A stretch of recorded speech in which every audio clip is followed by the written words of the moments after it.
Ethicist and Director of Ethics Education at the Providence Center for Healthcare Ethics. I'd like to welcome you to the open forum presentation of our 2017 Curtis R. Holzgang Visiting Scholar, who is Dr. Ralph Jocks. We heard an excellent presentation this morning at Medical Grand Rounds on nonverbal patient behavior and medical decision-making, and our topic for this afternoon is the ethical considerations involved in voluntarily stopping eating and drinking, or VSED. Decision-making surrounding oral intake at the end of life is profoundly complicated, whether discussed by clinicians or families, reviewed in the hospital or a nursing facility, or considered in the comfort of one's home, or in a time of profound uncertainty and distress. It is a decision about life, a topic that cannot be synthesized, yet somehow demands our immediate attention. Before I welcome up our speaker, in the spirit of Providence, I would like to begin us with a short reflection from two 19th century voices. One is remembered as a theologian and an ethicist, and the other a warrior and orator. They were known in their time by the names Borden Parker Bown and Crowfoot, respectively. Life itself is the field of morals, and the realization of ideal life the aim. Our present duty consists not in the pursuit of a mythical or unnatural virtue, but in faithfulness and helpfulness in the actual relations of the family, of neighbor, of citizen, etc. And what is life? It is the flash of a firefly in the night. It is the breath of a buffalo in the winter time. It is the little shadow which runs across the grass and loses itself in the sunset.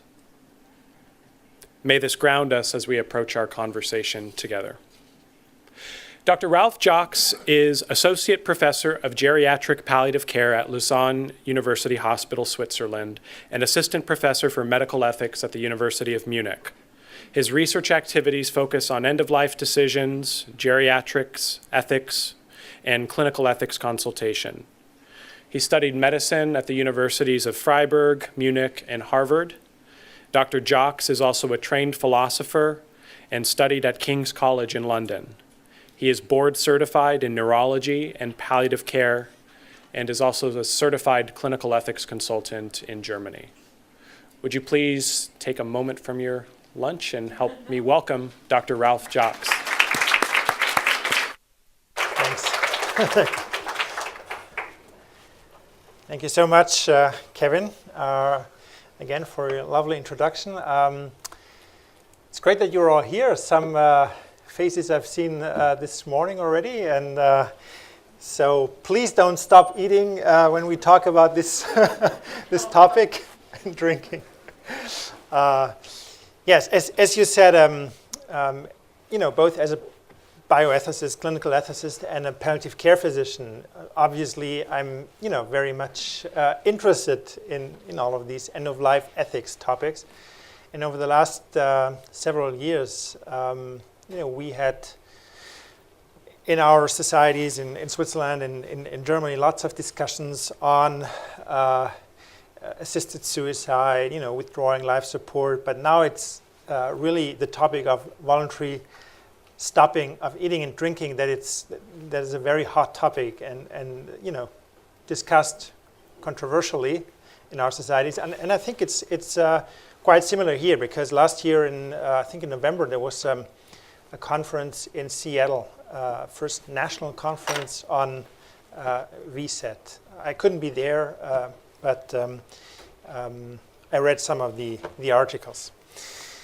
So I have to warn you, it's going to become a little bit more philosophical or conceptual when we discuss this topic. Although later we can also discuss very practical issues, but obviously it's an issue that has not been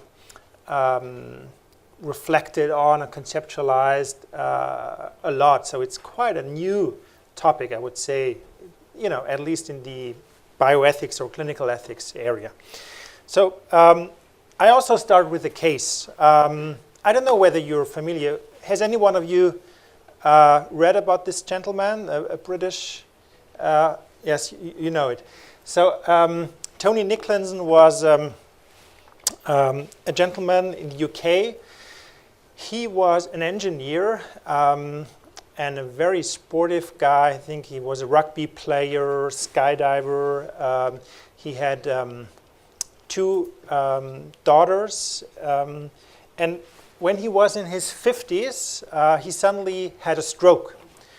I think no one really knew why he had a stroke. I mean, he was very young to have a stroke, but the stroke left him completely paralyzed in a locked-in state. So locked-in state, this means that he could not at all move his arms and legs. He was also, I think he was ventilator dependent. He could communicate, using his eyes, but also using, electronic help, via computer. And he was cognitively clear, so he could really, he had decision-making capacity. And he was in this state for several years, and soon after his stroke, he expressed his determined wish not to be kept in this state, not to live in this state that for him was undignified. He said to be, totally dependent on others, not to be able to do, the things he did before, for him was unbearable. And so he launched a battle, a judicial battle. He went to the court in England and asked for permission to get either assisted suicide or euthanasia, which in the UK is prohibited, both. And this took several years, and ultimately the highest court at that time, which was the House of Lords, ruled or decided against him. So he did not get euthanasia or assisted suicide. And after that ruling, a few days later, he expressed himself and he said, okay, I'm resorting to the last option that I have. I will stop eating and drinking, because he could feed himself. So he did that. He stopped eating and drinking with the clear intent to die, to hasten his death. And a few days later, I don't remember whether 4, 5, 6 days, he actually died. In addition, he had a pneumonia, but also the consequences of just stopping to drink and to eat. And this was, I think, a paradigmatic case and a very publicized case for voluntary stopping eating and drinking. I'd like to discuss with you, and you can interrupt me at any point and raise your arm, pose a question, or add a comment, because we have plenty of time and we can also discuss after the slides. But I'd like to discuss with you what is the definition of what I call VSED, and what are certain important distinctions from other decisions, nutrition-related decisions that are ethically controversial. Are there any empirical data on this, this phenomenon? There are not many, but some. Is VSED, and here we really come to the heart of the matter, of the ethical evaluation, is VSED equivalent to suicide? And then, of course, is supported VSED, that means any kind of medical support, palliative care, whatever, is that also equivalent to assisted suicide assistance?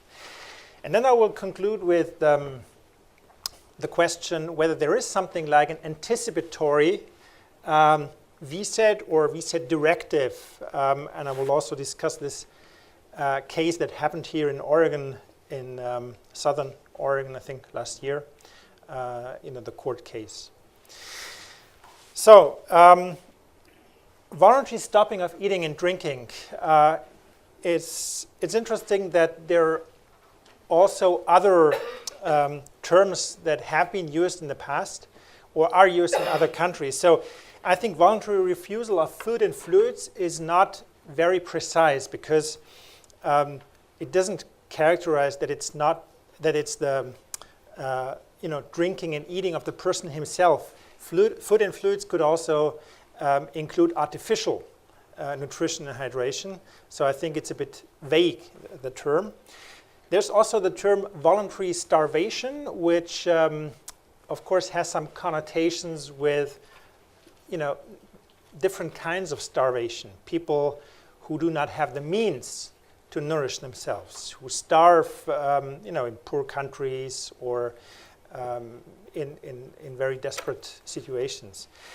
And in German and Dutch languages, there are special words for this kind of dying.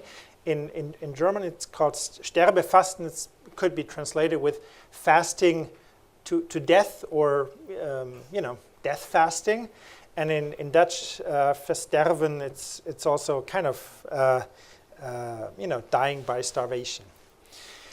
The definition of VSET, as I understand it, is that it refers to a person intentionally and voluntarily omitting to eat and drink, so stopping to eat and drink, in order to hasten their own death. So this is important, these elements, intentionally, voluntarily, not eating and drinking, eating or drinking in order to hasten death. And it has to be distinguished from 4 other nutrition-related decisions or nutrition-related behaviors. The first one is refusing artificial nutrition and hydration. Obviously, this is very, very common in palliative care and geriatric medicine, that a person who's unable to eat and drink and needs either enteral or parenteral nutrition, hydration, of course, could decide to withhold or withdraw this treatment, because artificial nutrition hydration is considered a form of medical treatment. I think that's, at least in this country and in most European countries, it's also legally considered a medical treatment that you can legally withhold or withdraw. Another distinction that's important is that it's not about decreasing eating and drinking at the end of life. As we see in palliative care, very often people with terminal illnesses at the end of life, be it cancer or other illness, they gradually lose their appetite. They will eat less, they will drink less, they will not have this interest anymore. And sometimes it's even a kind of suffering for them. Sometimes they want to eat more, they would like to eat more, but they can't. So in palliative care, we even try to enhance appetite because they unwillingly eat less, and of course it's not really something they intentionally do. I think we have to distinguish this. This is very important. Although in practical cases it might be very difficult to disentangle or distinguish, for example, in a patient with mild dementia. Is it really the decreasing appetite? Patient drinks less and eats less, or is it an intentional decision? It might be difficult. Then, of course, there are 2 other there's one more psychiatric condition, anorexia nervosa, eating disorder, where people do not really stop eating, but it's about calories. So they restrict the intake of calories in order to reach, a certain body scheme that can be seen as distorted. So they don't really have an intention, normally. They don't really have an intention to die or not using this behavior, but it's a symptom of this disease. And very often they drink actually more than they used to drink. So they can drink excessively to, for example, to cheat, when they are weighed or whatever. So it's not really form of intentionally stopping and eating and drinking to die. It's really something different. And the last distinction that has to be made is the distinction between VSET and hunger strike. Actually, just as we speak, I've read that in Poland there's a hospital where the doctors of that children's hospital, they're in a hunger strike right now because they want to show that they don't earn, or that the working conditions are absolutely terrible, and they work in a terrible health system. So hunger strike is about refusing to eat and drink temporarily, and demonstrating, very often publicly demonstrating the consequences. While death is clearly not the intention, they don't want to die. They want to change the social situation. They want to change something, the political situation. So death is more a menace and used as a pressure to reach some aims. So I think these four distinctions are very important to keep in mind, that VSET is something very particular and distinct. So are there any empirical data on VSET? And I think we have to start, if we talk about this topic, we have to start with a more general outlook about the so-called wish to hasten death. So wish to hasten death, there's quite a bit of literature and studies on that. It's the wish to die earlier than you would die naturally. So it has been defined in the literature in a Delphi expert process in the following way: the wish to hasten death is a reaction to suffering. It can be physical suffering, psychological, existential, in the context of a life-threatening decision from which the patient, I think it has to be life-threatening disease, from which the patient can see no way out other than to accelerate his or her death. And we know that about 5 to 20% of terminally ill people, depending on the culture, depending on also the disease maybe, express a wish to hasten death. There's some literature. Yes, please. Of course it is.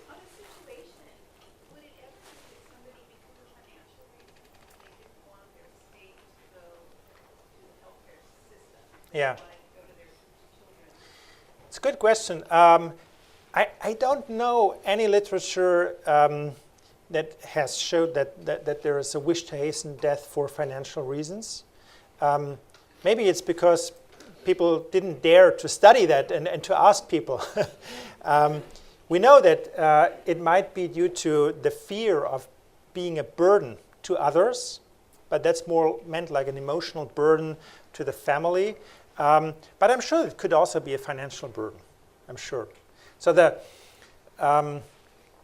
factors or the determinants that have been found are quite diverse. As you see, it can be psychological factors like depression, hopelessness, can be physical distress, although this is probably rare.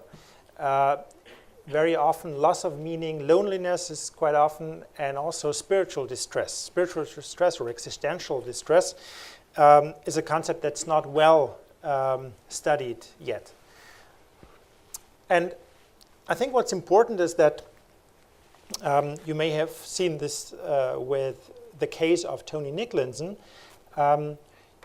It's associated both with a certain situation and with a certain personality. So these are persons who are very,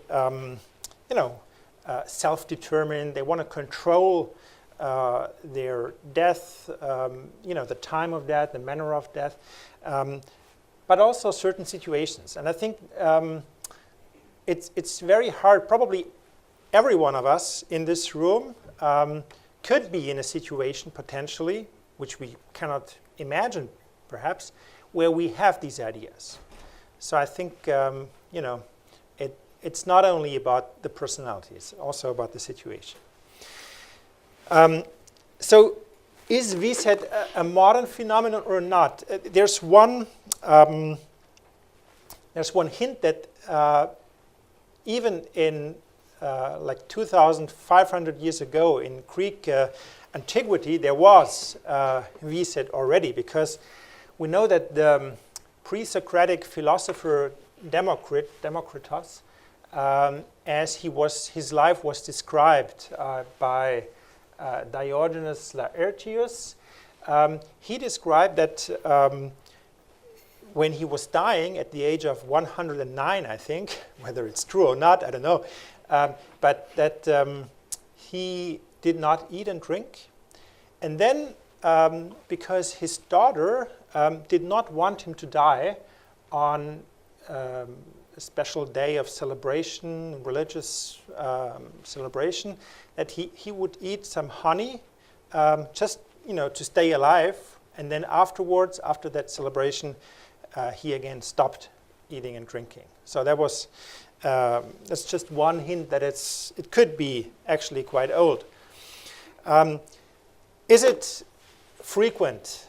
We don't really know. There's the best study that we have on the prevalence or the frequency of VSET is a Dutch survey that used good population methodology and that asked bereaved family members of people who had died several months after death. And they found a frequency of 2.1%. That's quite a lot. Actually, at that time, it was about the same percentage as death from euthanasia and assisted suicide in the Netherlands.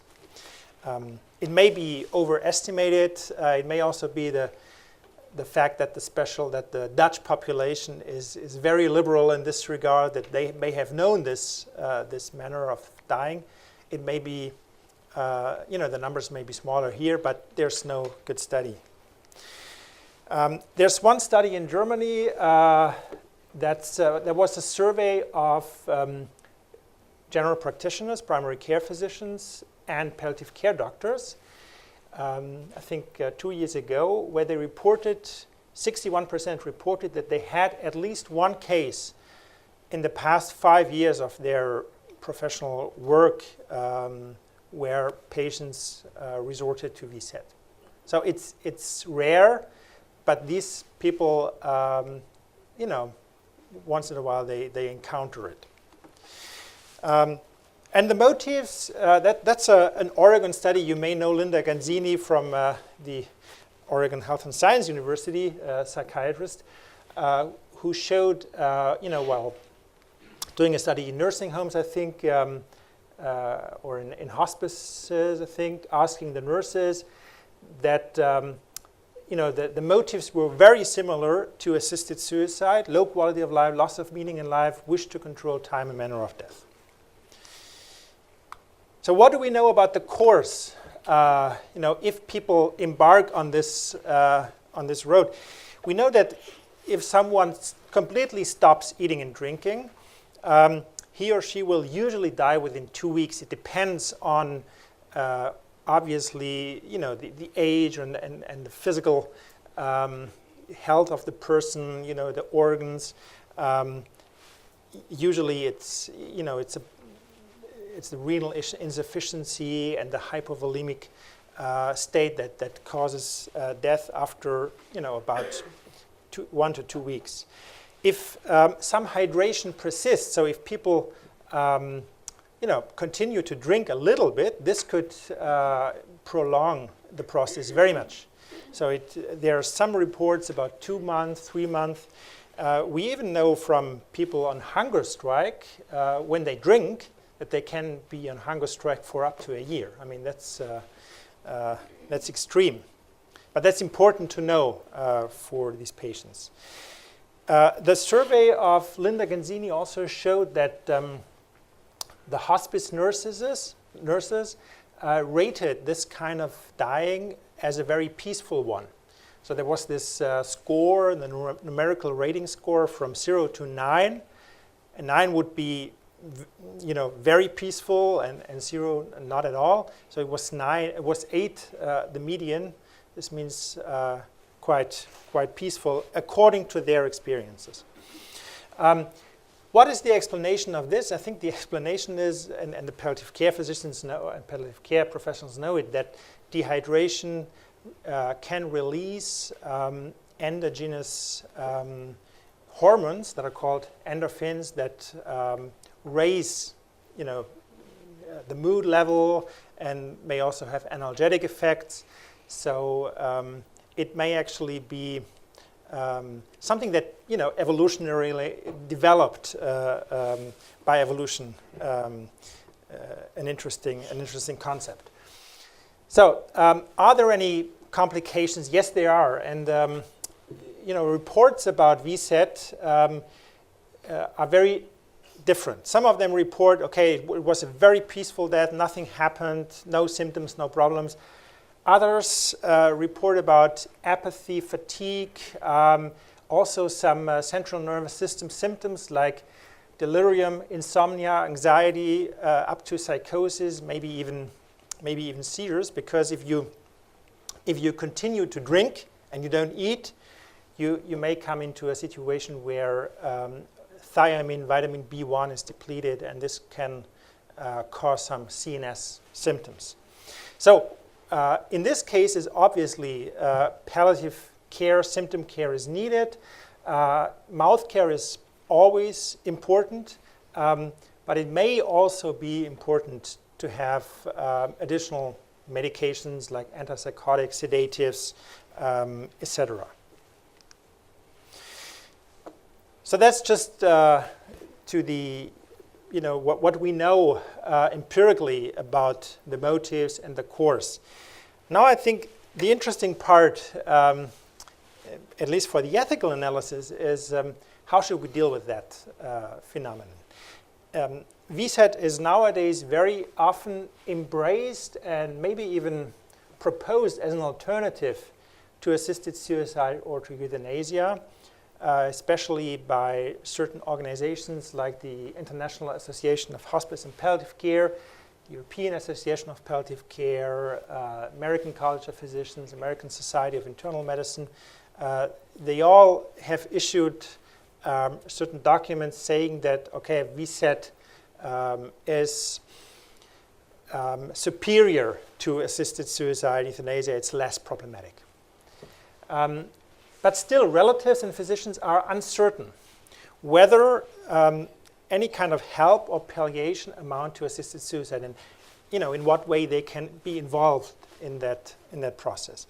And interestingly, there's not even a single country with explicit laws or court cases.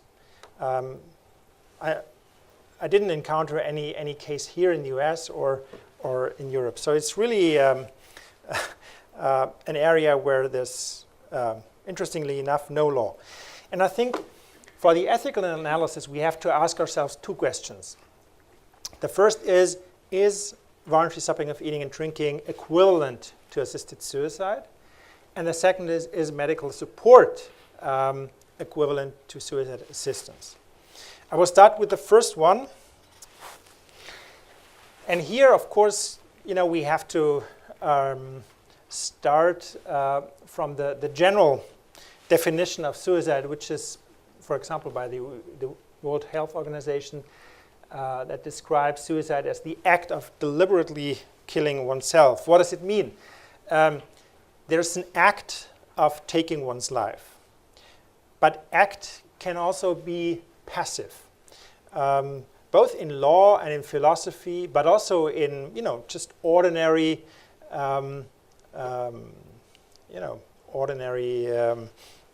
morality. We know that we can also act via not doing something or via, omitting something. I think that's quite clear. So there may be suicide by omission, as I call it. For example, putting oneself in a life-threatening situation where you intentionally do not rescue yourself, although you could.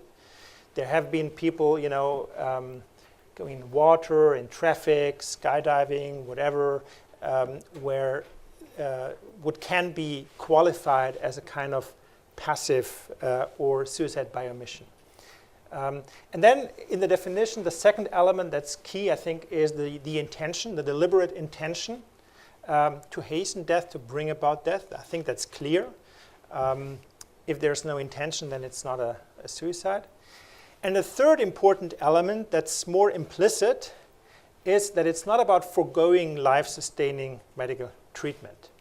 Because we have a consensus that withdrawing or withholding life-sustaining treatment is not regarded as suicide, although it could be, because you have the intention to bring about death. You also act in a way, but it's clear that it's not that. And you can justify by saying, okay, it's not both a necessary and a sufficient condition for death to occur, because you have to have a terminal illness that will naturally lead to death, or an injury that's not compatible with life, or some kind of condition. If you withdraw your medical treatment, that will lead to death. So you have to have this kind of condition that naturally will lead to death. So is VSAT suicide? I mean, if we take this, if we use this definition, I think we immediately see that VSAT is actually, first of all, it is the cause of death, because it's both a necessary and a sufficient condition for death to occur. So we don't need a terminal disease that will lead to death. If someone, if we in this room, we would stop eating and drinking, being completely healthy, we would also die in a few weeks. I think that's clear. So you don't really need interventions of others. And death is not due to foregoing medical treatment. It can, maybe this is just as an analogy, it can be seen similar as, for example, if you prevent the physiological process that's necessary for life by breathing, or oxygenation is a physiological process that's necessary for life, just as drinking and eating, intake of calories and water. And although it's usually in drowning or hanging, it's associated with an aggressive act, with a singular act. It has about the same consequences of stopping the physiological process that's needed to sustain life. And the second element that's also present in VSAT is the deliberate intention. At least if you define VSAT as I did before, as the deliberate intention to hasten death.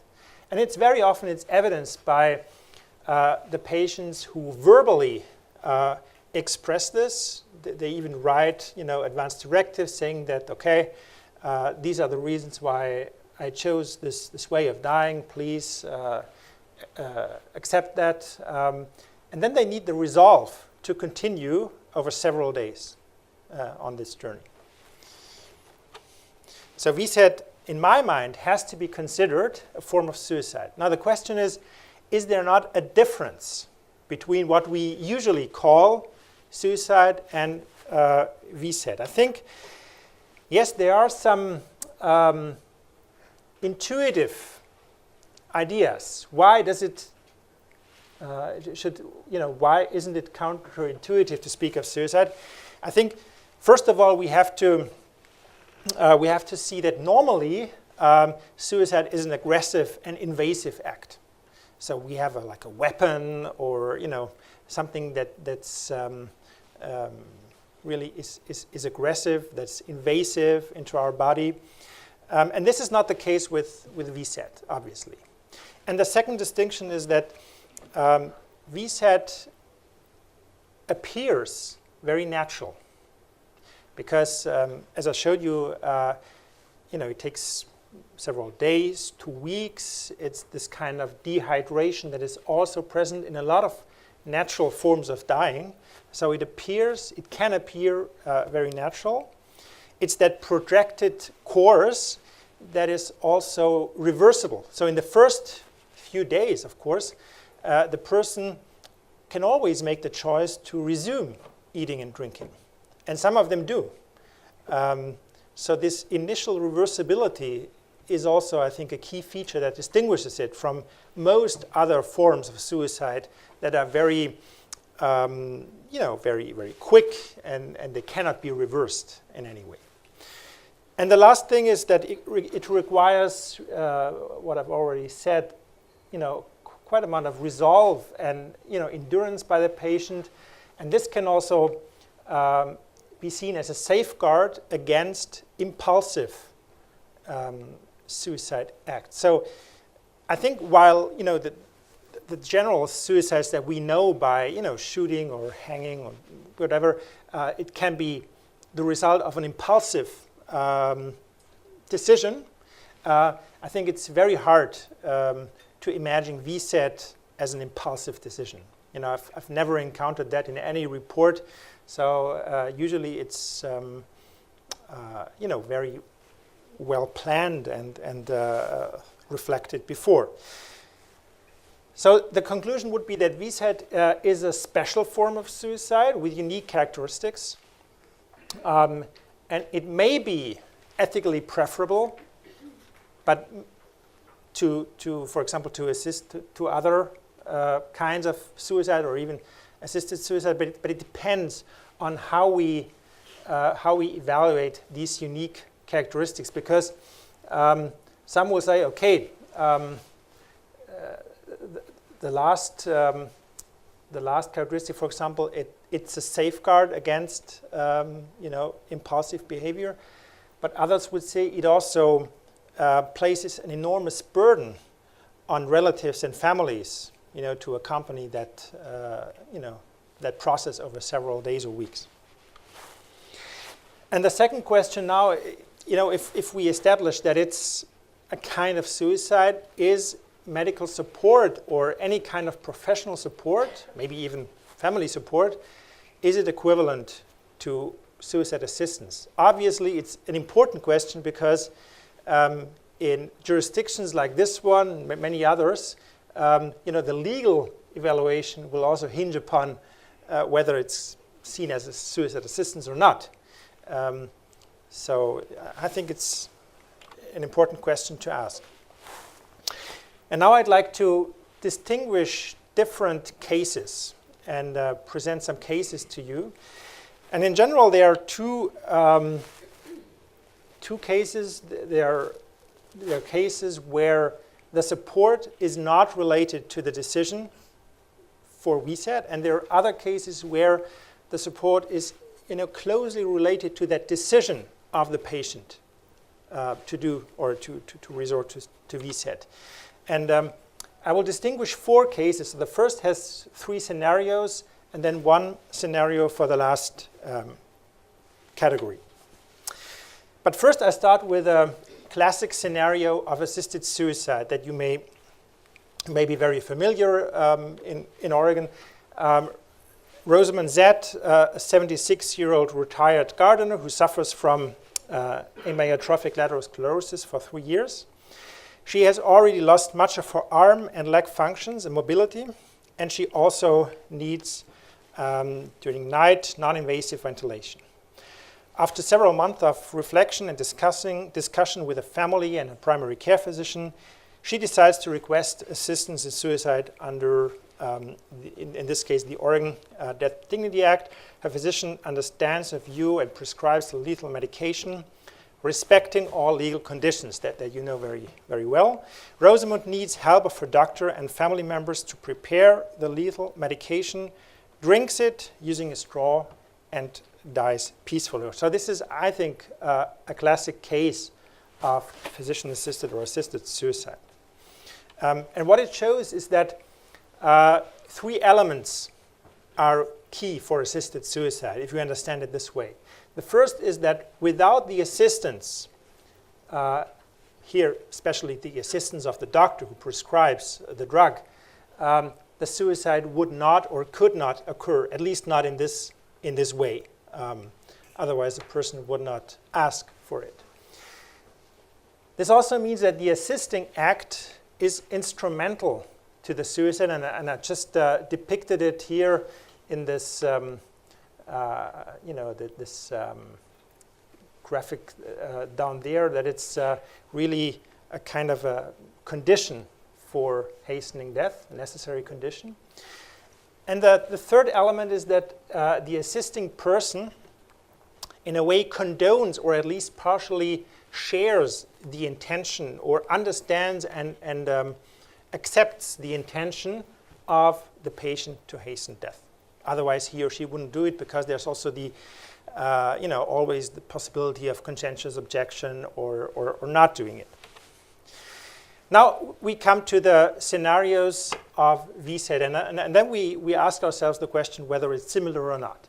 The first one, scenario A, concerns Peter, an 88-year-old widow living in a nursing home. He's suffering from polyarthritis. When his physician visits him, he often complains of general malaise, vaguely defined pain, and existential distress.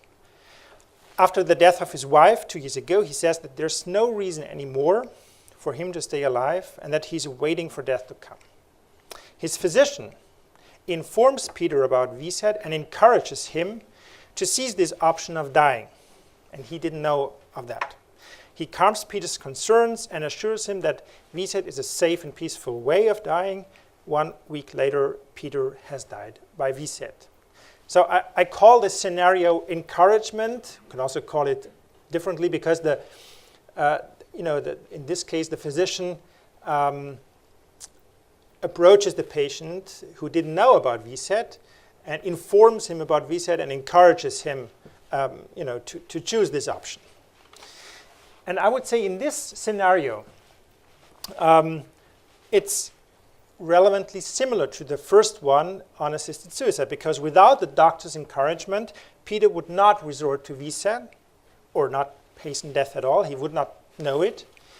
The information and assurance are instrumental for death to occur, and the doctor shares or even provokes the patient's intention to hasten death. So in my opinion, it's similar. So we would have to conclude that it's equivalent to assisted suicide in this case. The second scenario that we have to look at is scenario B. That's, we can discuss these scenarios after I presented it, or you can also ask questions now. It concerns Lydia, a 56-year-old teacher who is being treated in an urban hospital.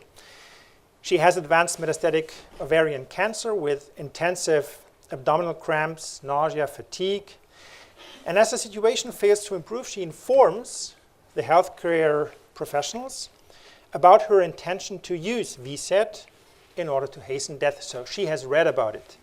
Yet she's anxious, and she persistently asks the doctors to promise to her that she will be transferred to the palliative care unit for this purpose, and that her symptoms will be treated throughout this process. Her caregivers accept this suggestion, transfer her to the palliative care unit, where she's being accompanied during VSAT using symptom management and sedation. In this case that I call the promise case, I also think that without the professional's promise, Lydia would probably refrain from VSAT. And the transfer to the palliative care unit and the promise to treat her symptoms are in a certain way also instrumental for the hastening of death, and the carers accept the patient's intention. So I would say in this case as well, we have a relevant equivalence to the paradigmatic case of suicide assistance. Now the third case is a bit different. It's called scenario C, support to continue. And here I present William as a 77-year-old painter who suffers from diabetes, ischemic heart disease, and cerebrovascular disease. After a stroke, who had paralyzed the left side of his body, he's wary of life and does not want to continue living. Having read extensively about VSET, talked with his family, said farewell to everybody, he stops eating and drinking one day. As he develops restlessness and anxiety, which can be the case, his wife calls the doctor, who has not been involved before, calls the doctor, and William explains to him why he started with VSET.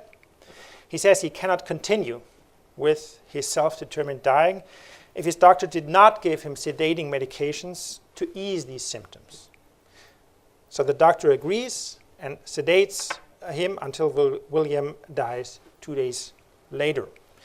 So this scenario I call support to continue, and I also think that it's relevantly similar to the paradigmatic case, because without the doctor's sedation, William, he said he would resume eating and drinking to stop the symptoms. So the sedation is also instrumental to the hastening of death, and the doctor shares William's intention. So again, I think it's another case of relevant, equivalence in ethical terms, I would say.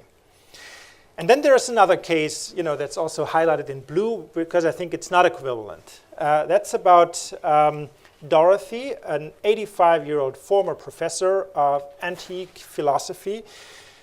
After she received the diagnosis of mild dementia, she decided to avoid the full course of this disease for herself and for her family, and to seek a death that seemed more dignified to her.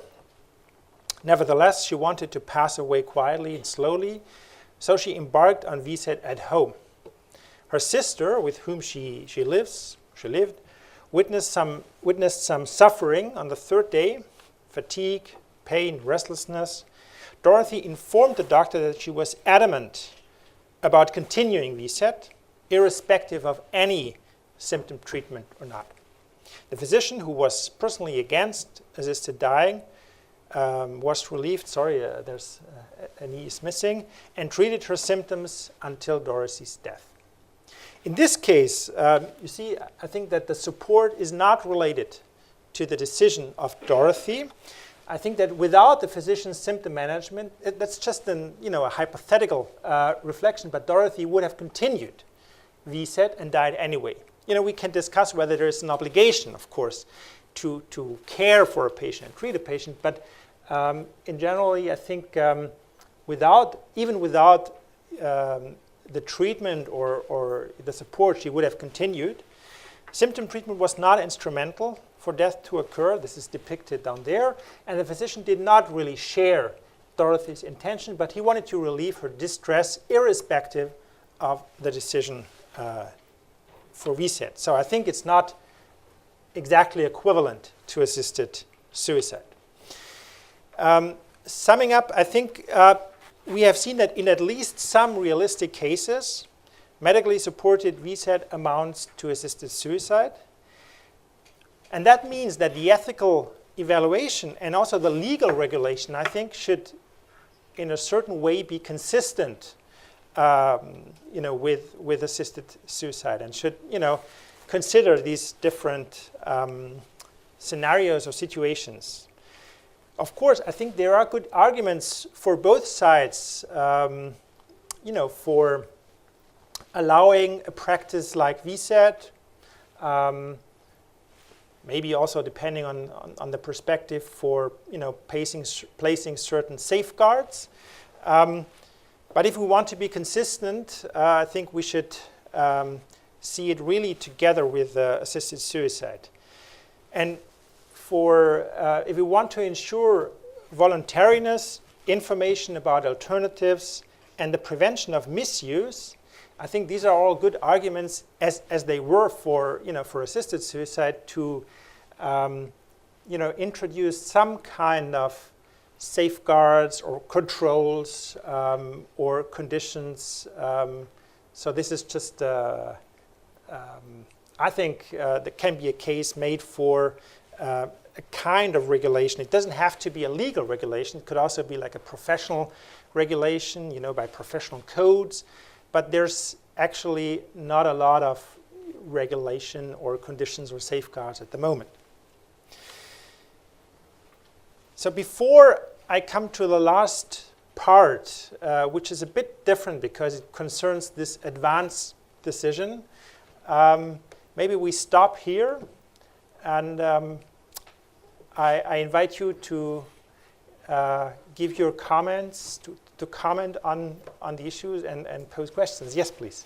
One thing that I'm just concerned about as far as the ethical concerns is that none of these situations, none of these scenarios addressed, number one, was the patient's depression treated or attempted to be treated? Whereas they given social or spiritual support? Right. Were they given comfort care? Were they actually, or symptoms actually adequately treated?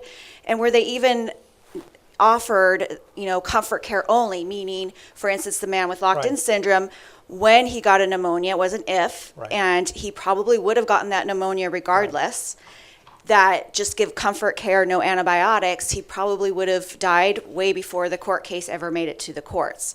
So, and I think that it can be really easy to say, okay, here's your whatever you want to, however you want to do this assisted suicide, and it takes a lot of work to do all those other things. And I think it's really important for ethicists to emphasize that needs to happen before that other option is more fully explored. Yeah. Absolutely. And that could even, I agree with you that in all of these cases, there are questions about, how well informed was the patient, how well developed or treated were the symptoms, the problems, the distress of the patients. And that might actually be an argument for some kind of, for placing some kind of conditions or safeguards and saying, okay, before you accept, VSET or helping someone with VSET, please make sure that all of the other options, the palliative care options or withdrawal of treatment options, have been considered. This would be, I think an important question. Yes, please. Well, I was almost going to ask the same question, but also concerning in your. Thank you. Do you have a form such as a living will or advance directive that, I grant you some of these folks that you mentioned in these scenarios do not have advanced illness. So how does that play into, or does it, into decision making? Yeah. Yes, of course there are living wills and possibility of refusing future life-sustaining treatment. But for some of these people who choose, who have the wish to hasten death, it's because they don't want to wait until a certain treatment can be refused or would be necessary. There are others where actually I also pose myself the question whether they have not already refused medication. For example, Tony Nicklinson, the person in the beginning, the British one, he could have died, by stopping ventilation, and he didn't, right? But that was an interesting case. Nobody talked about this. Yeah. But there are living wills as well. Are there any other comments? Would you see differently? Yes, please. As a Catholic institution and also healthcare provider, we take a very cautious attitude about PAD. I'll call PAS. PAD. PAD, okay. Yeah. But anyway, physician aid in dying. Yeah.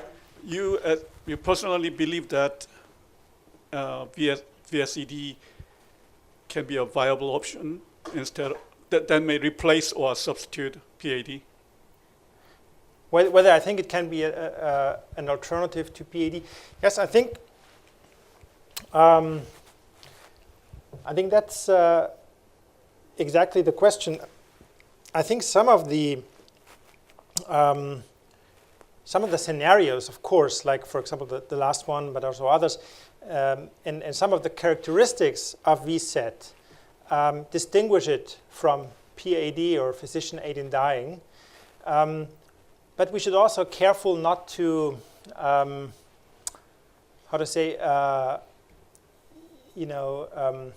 to really be consistent and to also see the similarities between PAD and VSET.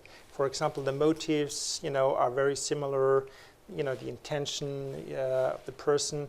I think one key difference that I see is the kind of involvement of professionals, because obviously in physician-assisted suicide, it's someone prescribing a drug that's used as a poison, and in euthanasia, it's even stronger. It's really the administration of a lethal drug. I think it's for the physician or the nurse or the professional. It's an extreme burden as well, and a moral distress. It can be. And I think here, it's not exactly the same level. I think here the burden is perhaps more on the person doing it and on the family. So it's a bit different, but I would say still, I'm not sure whether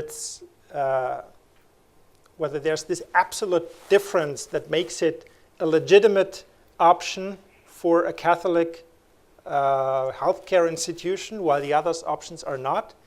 So I'd like to discuss this with you, especially in this context. Thank you for this question. And just to chime in as the ethicist here. This is one of the reasons why we invited Dr. Jacques to do this talk, to bring some conceptual clarity and framework to the conversation around VSED. And whether a particular patient that we serve or not chooses this as an alternative to physician aid in dying or not is one question. The other element here is how much can we accommodate a patient who elects to pursue this independently of the hospice care or the palliative care that we provide. And so the last case that you described was illustrative of some of the challenges that we might face in Catholic healthcare that would reject VSED as a form of suicide or other aspects of assisted suicide. So the whole purpose here is to bring some of that conceptual background to the conversation. Yeah. I think personally it's a very complicated question. It's also, I don't have a fixed opinion. I'm just curious, to start thinking about it and discussing it with you. You had another question, I think, gentleman in the... Well, Nick got to it, is that, there's a whole separate open forum on Catholic healthcare ethics around this. But I think maybe some of it has to do with, in a Catholic healthcare scenario, are we managing those symptoms we talked about of pain and distress, and at the same time, a separate consequence of everything combined is dying? But I'm fascinated by that. Yeah. How much can we accommodate in these walls as well? It seems to me like it boils down to intent. Ultimately, intent seems to be the question here. What is the intent of the patient, and then what is the intent of the physician? If your intent is to ease pain and suffering and treat symptoms, does that equate to the intent to support a patient who is pursuing VSED? It's very, very gray and challenging, especially for a physician working in a healthcare system. Absolutely. Thank you. I think from a moral or ethical point of view, for me, intention is very important. Is an important criterion of ethical legitimacy or not. But from a practical point of view, intent is very difficult to assess or prove, or of course, courts usually try to do it. But in our everyday life, it's very difficult to say, okay, what does he really intend? A physician, for example, who you may know this, some of, at least in Germany, we sometimes have on critical care units, for example, physicians who use terminal sedation or palliative sedation in the last hours of life, and then they keep increasing the dose of the drug. And is their intent really just to ease the symptoms and treat the symptoms, or is their intent to hasten dying? And it's very, and it also depends on their knowledge about medication and so on and dosing, but it's very difficult to say. Yeah. Maybe just another thing to add in the circles that I've discussed VSED in and my review of the literature and when this is discussed in the media is that VSED is oftentimes not very specifically defined, and VSED may be used to label a lot of situations that don't have the intent that was identified here. And so being clear that there are some clinical manifestations of a patient who no longer is taking in food and water by mouth voluntarily, but not due to hasten death, but due to a symptom burden or due to another range of behavior. As I said in the beginning, it's I think very often in practical cases, it's very hard to say whether there's a clear intent. The person, for example, an elderly person in a nursing home stops to eat or eats less, and he or she may not be ready to talk about it, or may not clearly talk about it, why he or she did it, whether it's really the clear intention to hasten death, or whether it's just no appetite, I don't want anymore, I'm ready to go, to let go. So I think there's a gray zone as well.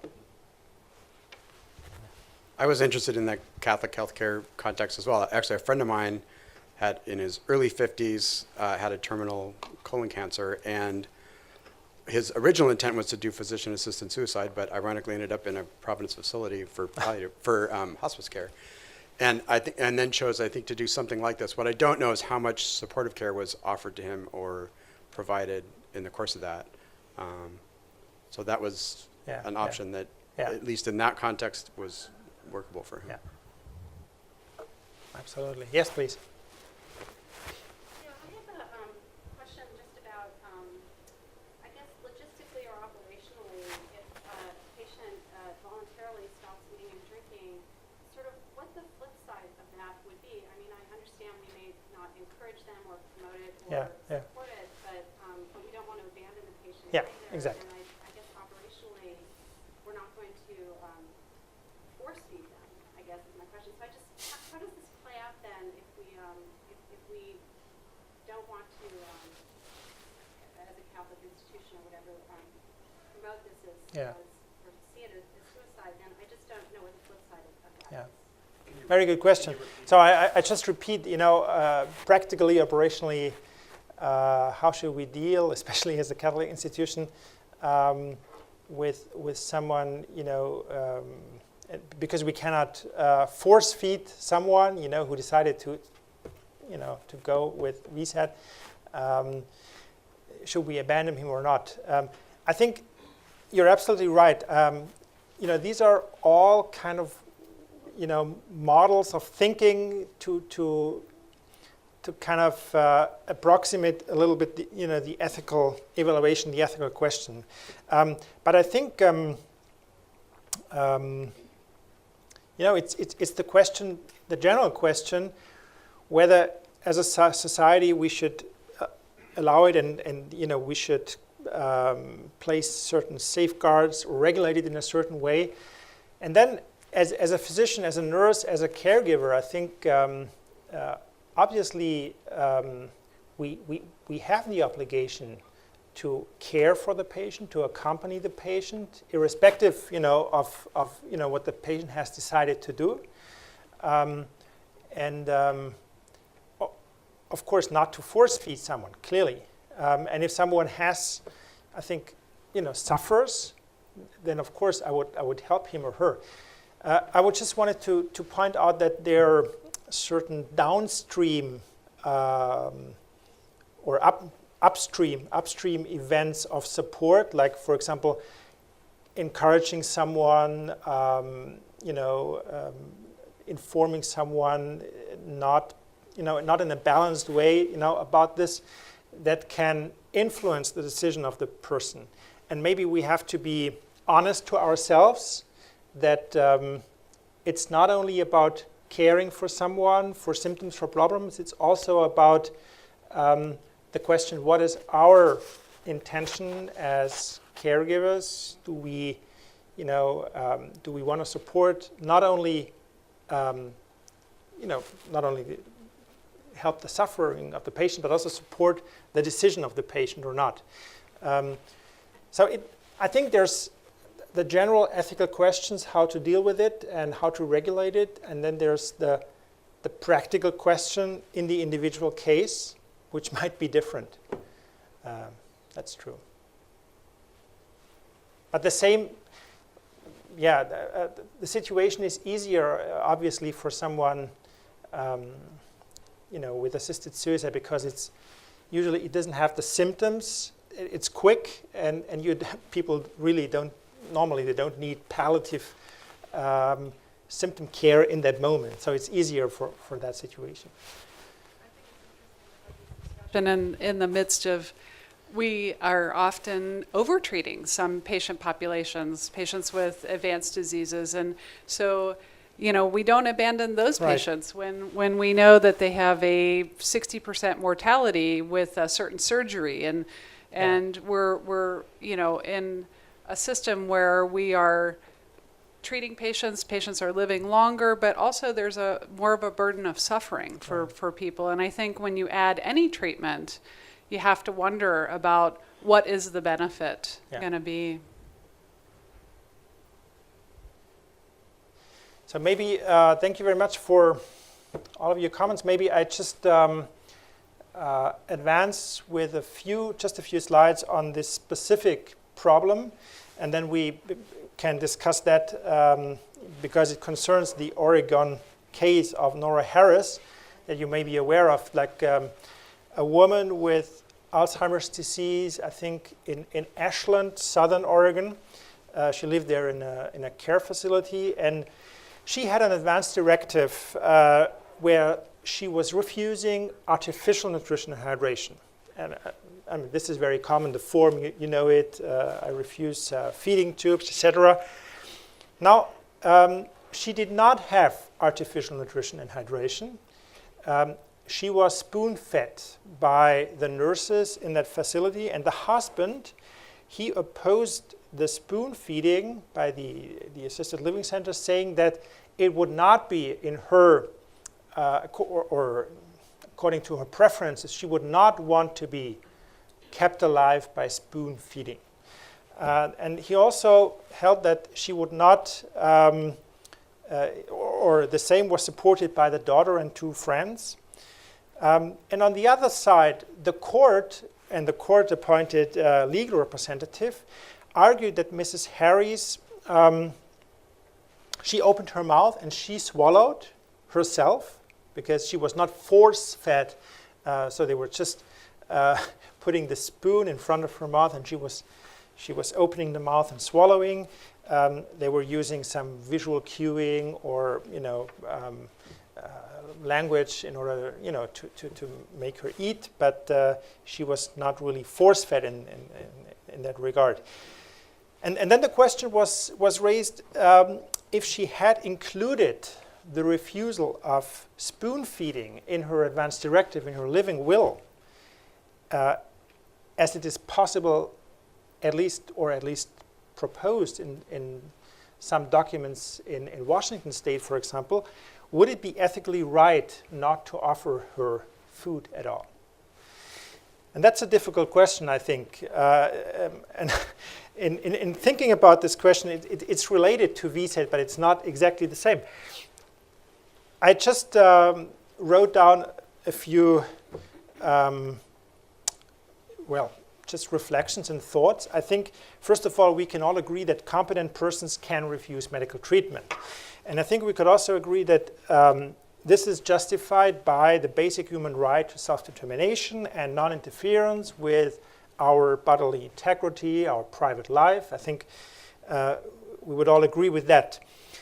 But this also means for me that competent persons can also refuse not only medical care or treatment, but also nursing care. As a competent person, I can also say, okay, I don't want to be washed or positioned or spoon-fed as a competent person. The next step, I think that the right to self-determination extends also to future decisions or to future scenarios. And now it's a bit of a difficulty whether you think that it's exactly the same right. Of course, advanced directives are recognized and accepted, but still it's not the same. I don't have the same information base that I have for a current decision, because currently I know what I feel like, I know all the information, but if I have to anticipate my preferences for the future, let's say in several years, I don't have exactly the same kind of information about that future state. So it's really a bit of a question, but yes, we accepted this as a society.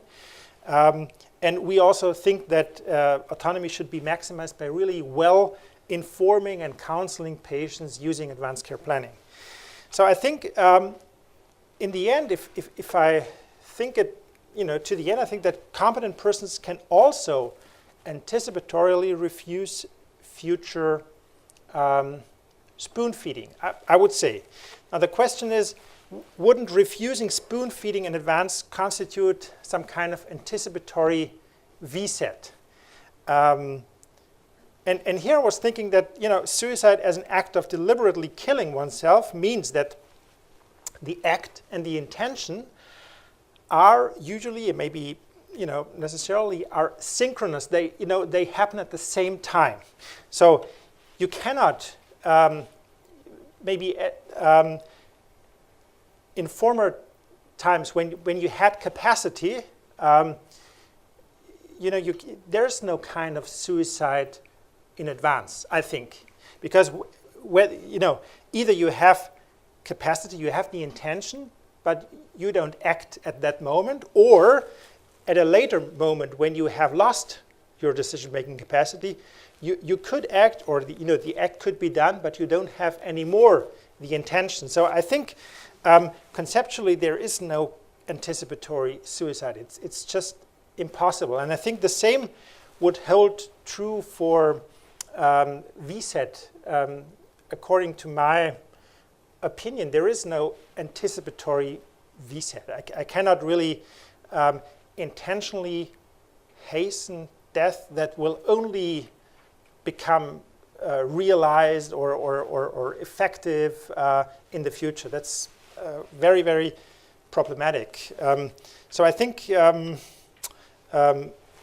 just wanted to end because I think this question is even more difficult. I think here is, on the one hand, you have what's called precedent autonomy that it's for the future.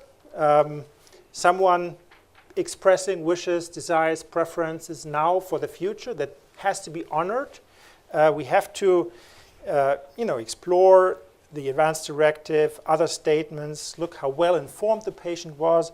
On the other hand, we have the problem of the behavior of the patient.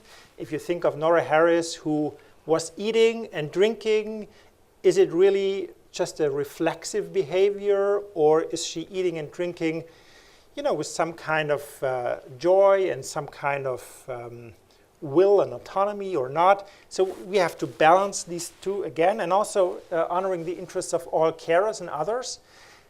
So I think this, to sum up, I think this question of anticipatory refusal of spoon feeding, I think I would argue that it's not a form of VSET. It's not a form of anticipatory VSET. It's a form of anticipatory refusal of nursing care that could be ethically okay, but could also, not be ethically okay. It would depend on the individual circumstances, I think. And for me, this would be a good case, of course, for clinical ethics support, and a good reason why we need clinical ethics support. But again, here I'm curious to listen to your comments. Yes, please. On that comment about clarify how well informed the patient was, it occurs to me that people are so unaware of how their body functions and what disease is and all this stuff, and that they could, and they get stuff on the internet, they could figure out that their disease is one way and it really isn't, or that, how do you assure that they were well informed on things like that, so that they don't assume that my death's going to be horrible, therefore I'm going to want this? Well, I think that's a key problem. I think, I favor really a process of good advanced care planning where you really support people in well informing them, also enabling them maybe discussions with families who have experience with that situation. And if this process would really be accepted by all and would be funded and would be recognized by all, it would also create a little bit of trust that these decisions are not taken lightly or quickly by crossing just a form, but it's really a well reflected decision. At the moment, I think we don't have that trust yet. I don't know if I see, for example, the advance directive or the living will of such a patient, whether it was really well informed, as you say. We need a system that creates this kind of trust and that ensures good information. But yeah. I think we try and make sure that advance directives really uphold the patient's autonomy, but I really, in this last case, focus very much also on honoring the interest of all carers. Withholding a medical intervention like artificial nutrition or stopping dialysis, I think that's a fair request of caregivers and medical professionals in order to uphold the patient's autonomy. Asking a facility or a caregiver to withhold food, which is not by definition a medical intervention, I struggle with that because I wonder if that honors the interests of all the carers and also upholds the sort of moral compass of the people caring for that patient. And I think that's where I would draw the line personally. And I would also ask about the fairness of the husband and understanding he's trying to advocate for his wife, but requiring that of a facility caring for that patient.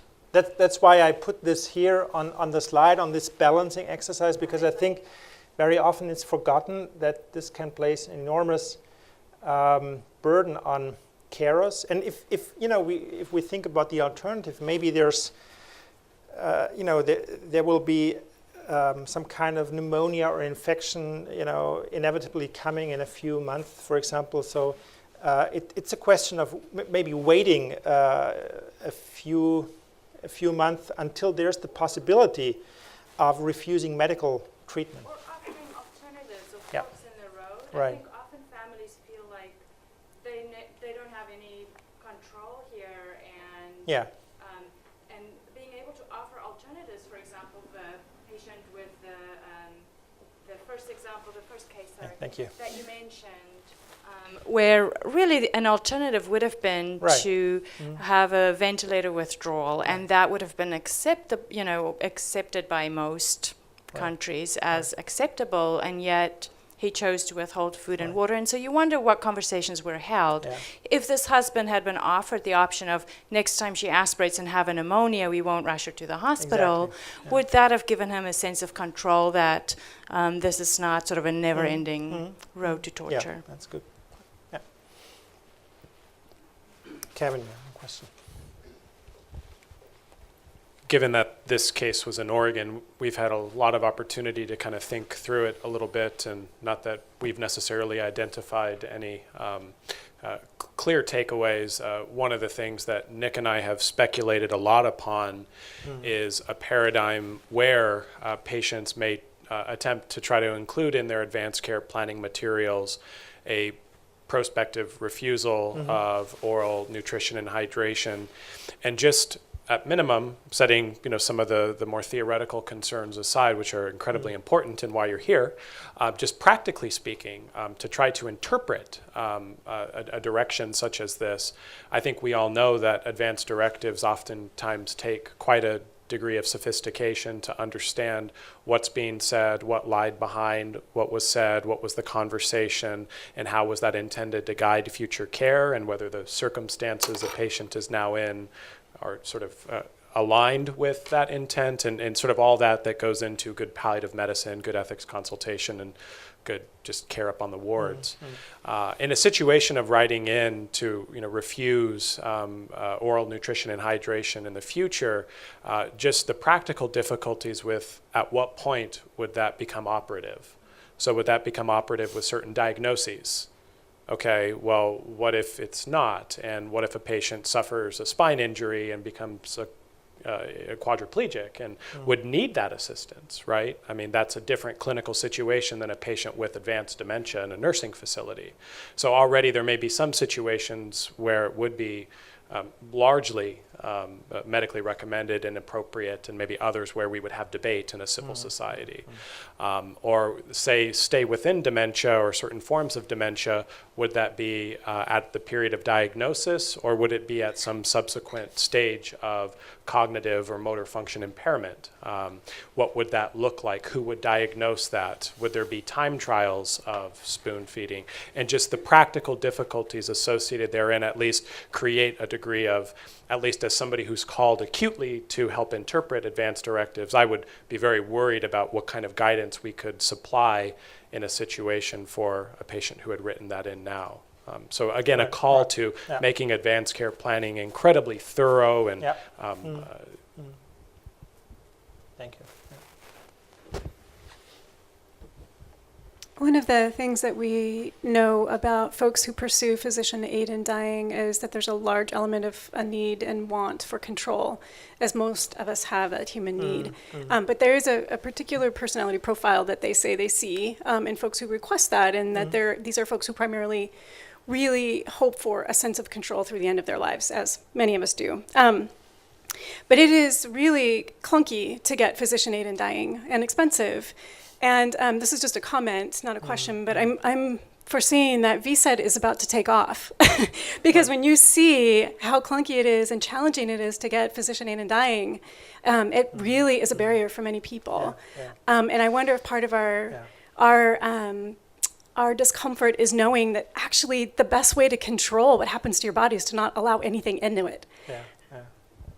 Yes, you're right. I mean, just speculating. Then we were discussing just a few hours ago that maybe for people who do not qualify for assisted suicide or hospice because they have more than 6 months to live, or maybe people who do not qualify all the criteria for physician-assisted suicide. Of course, this may be an appealing option. So I don't know, whether it's increasing or not, but it's interesting what you're saying.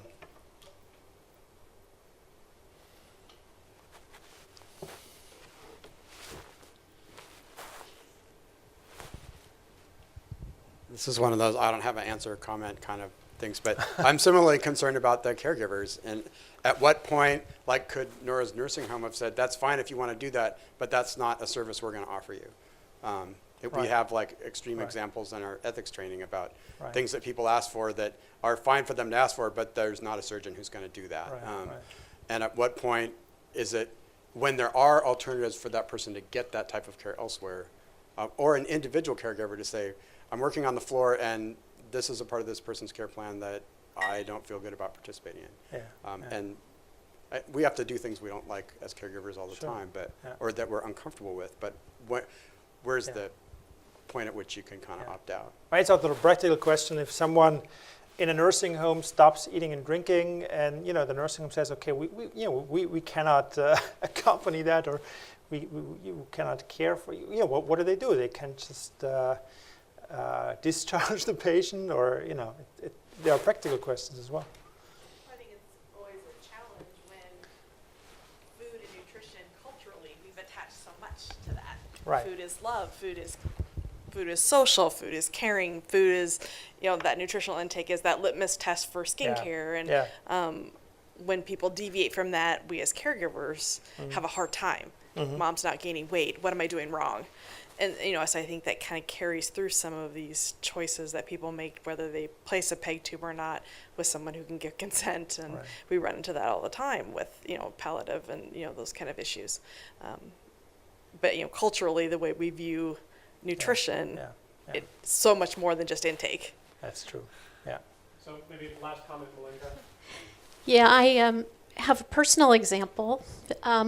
My husband's grandfather, this was about 30 years ago, took this decision for himself. He was a resident of a nursing home. And the point of no return for him came when he lost control of his bowels.